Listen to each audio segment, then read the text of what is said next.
Hi everyone, I am Deepa Thakur. In this session, we are going to discuss about the syntax as well as the flowchart of a nested for loop.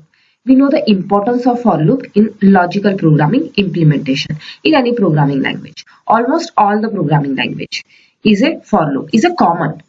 So here, let's see the syntax of nested for loop in any programming language. Nested for loop syntax.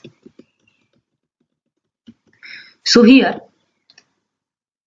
generally, for loop is having three types of statement. Here, first one is initialization. For outer initialization. Outer initialization. Here, outer condition. And here, it is outer modifier. That is increment and decrement. This is outer loop. And inside the outer loop, now our concept is to write inner loop. So here, for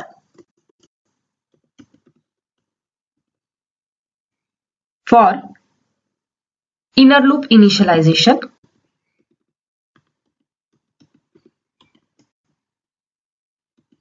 inner condition, and here it is inner modifier. Inner modifier. This is defined for loop. Inside of for loop, we are writing the statement inside the inner loop. Inner statement. Inner statements. This is inner loop statement. We need to outer loop statement, means here before inner loop we write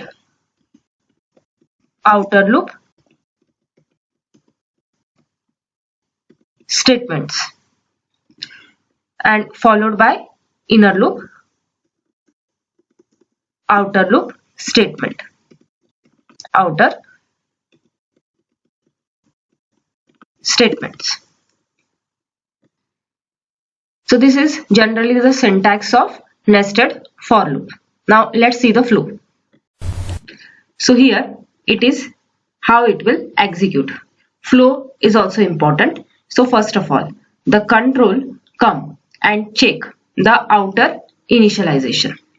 Outer initialization, it will check. After checking the outer initialization, next it will check the condition. Outer condition. If the outer condition has failed, directly it will terminate. Directly it will terminate the flow. Only when the flow will be terminated, outer condition has failed. If outer condition is true, then the control move inside. It will execute outer statement. It will execute the outer statement first. After that, here the inner initialization. And next it will check inner condition. Suppose if inner condition is true, again control move inside. Inner statement execute. After that execution of inner statement, it will modify. Inner modifier. And again it will check the inner condition. Check. As long as the condition is true, it will repeat here. Until the condition is true. Suppose if inner condition has failed, then the control come out of the inner for loop. Remaining outer statement execute. After executing of outer statement, remaining outer statement is execute. After executing the outer statement,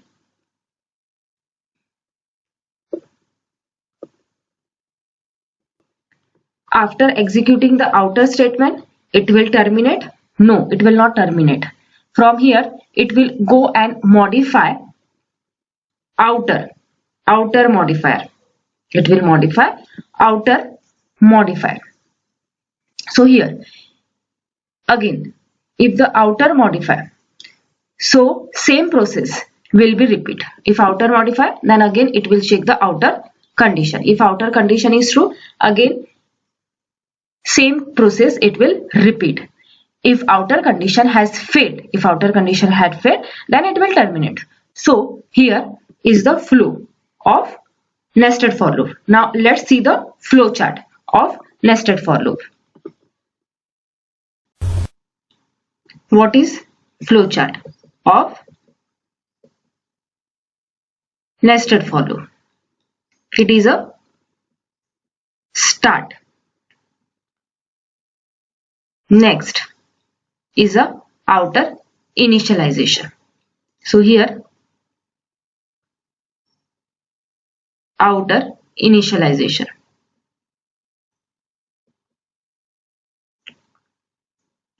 Next, it will check outer condition.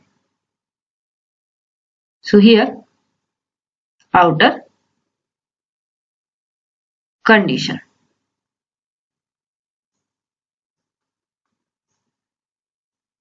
Outer condition. It will check. Here is a condition.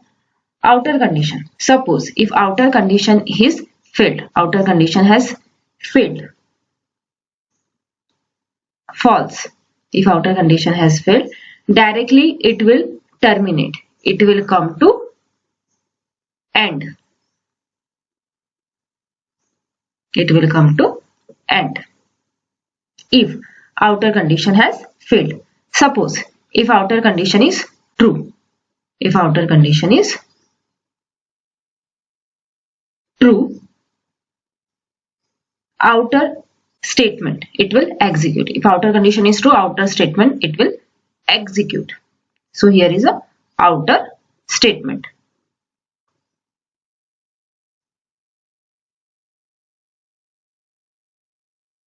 Next, after outer statement, it will check inner initialization. Inner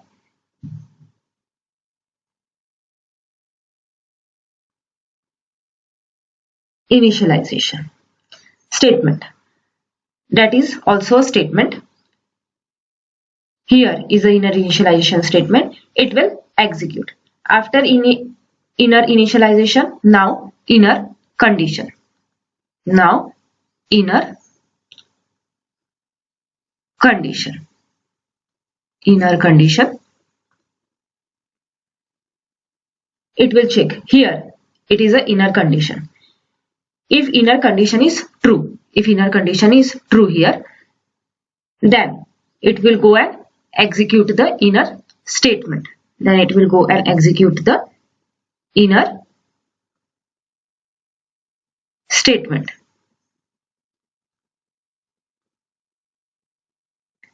Inner statement. After inner statement, it will go and modify the inner modifier. So here, if inner condition, after that inner statement and inner modifier.